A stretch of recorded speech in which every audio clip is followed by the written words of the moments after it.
Hi. I often get requests for ideas to help remedy a stiff neck. And though our lifestyles have a lot to do with the frequency and intensity of that stiffness or pain, I wanted to show you some suggestions or tools at your fingertips that you can do at home, not always wanting to rely on your chiropractor or massage therapist all the time. There are things that we can be doing to try and prevent or lessen the intensity or frequency of that pain.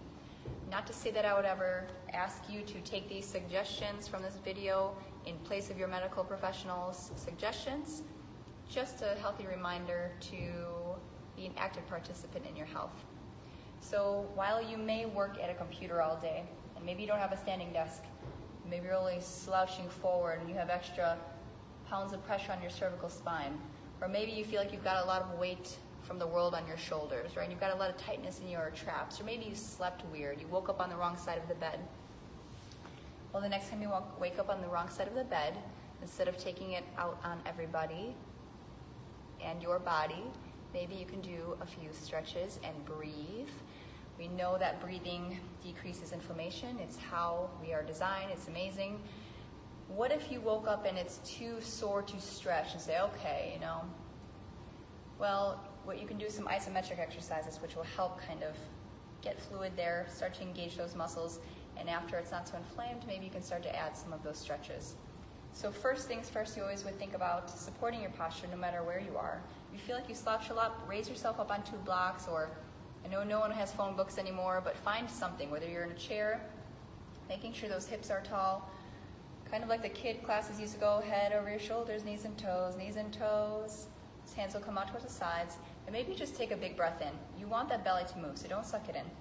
And the chest as well. So big breath in, belly comes out, chest lifts, and maybe take those hands up overhead. And maybe you press through those palms and exhale all the way down.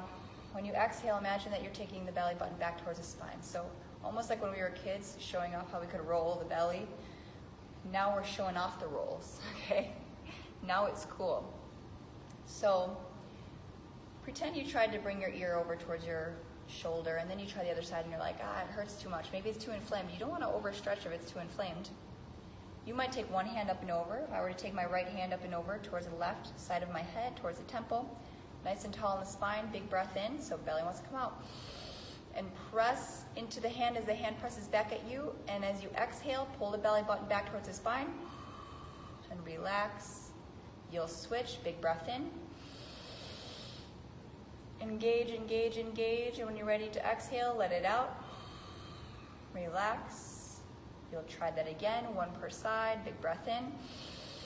And maybe you do multiple rounds, or maybe it's starting to feel better, and you exhale and try to get a gentle stretch here. You're not forcing anything, right? Forcing it won't heal anything faster, so listen to your body signals. That's why they're there.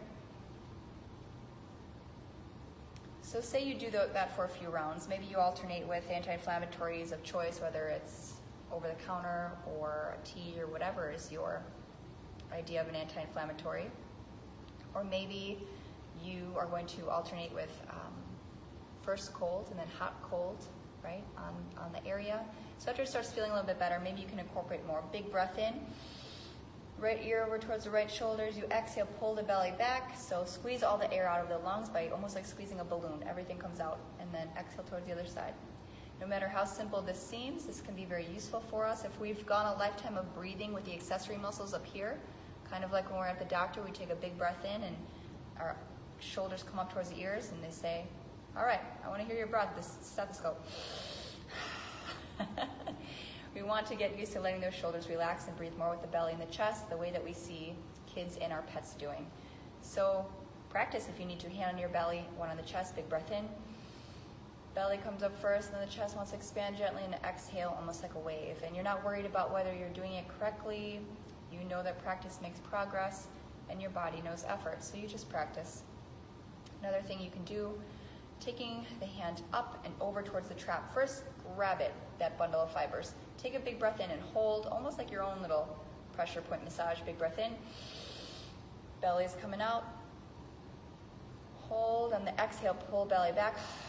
Start to massage out all along your shoulders, around the traps. Maybe you make it up towards your neck, taking a mental note of if you feel any knots there. Do you need to work against the grain?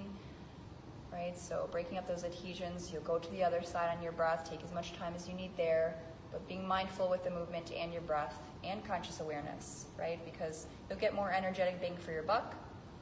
Maybe your body starts cooperating and responding to your requests a little bit more when you've got that good mind-body connection. So you might do some rolls in the shoulders, big breath in, and then exhale all the way down. You might make little goals with your hands, almost like a goddess pose. You can do this up against a wall, which is very helpful. So pretend I backed up against that wall and I take a big breath in and trace the backs of my fingertips up.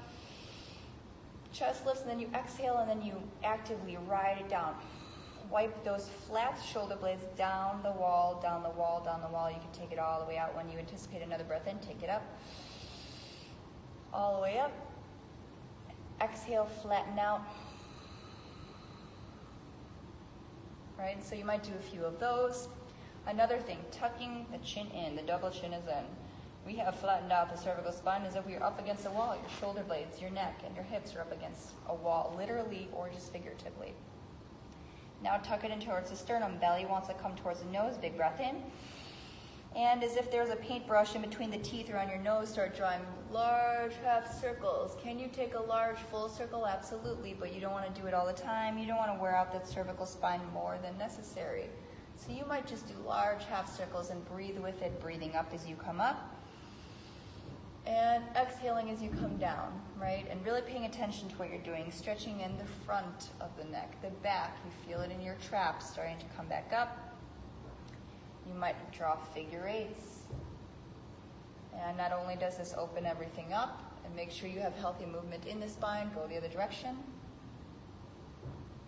but also pairing breath with movement. It's a mindful exercise, slows it down if you need to really hone it in. If you are stressed, right? And stress and inflammation go together.